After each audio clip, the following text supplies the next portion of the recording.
because of CO2 emissions. And what we find is that it is much easier to have meaningful conversations about change in transport by focusing on the co-benefits of actions regarding climate change mitigation.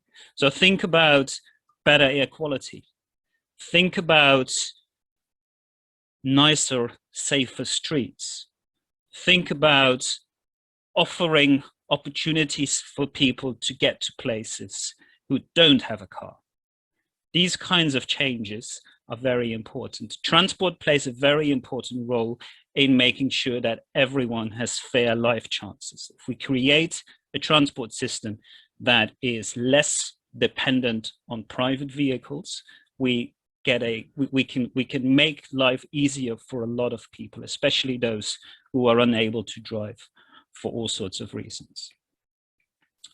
Also, think about default options. What is the default way of getting around in the city? And the best way for people to get around is by walking, cycling, or e-scooters. See, these as the default options for short trips.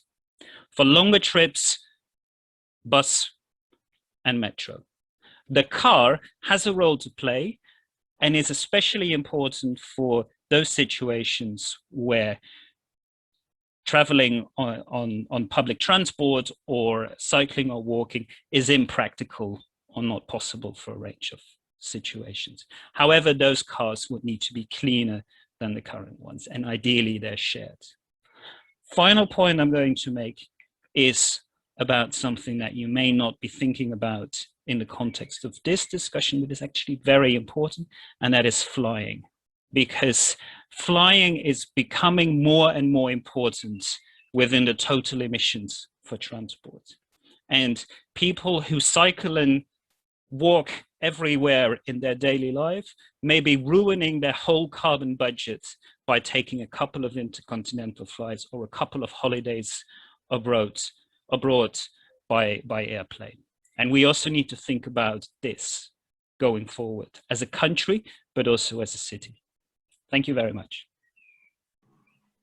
Great, thanks so much, Tim.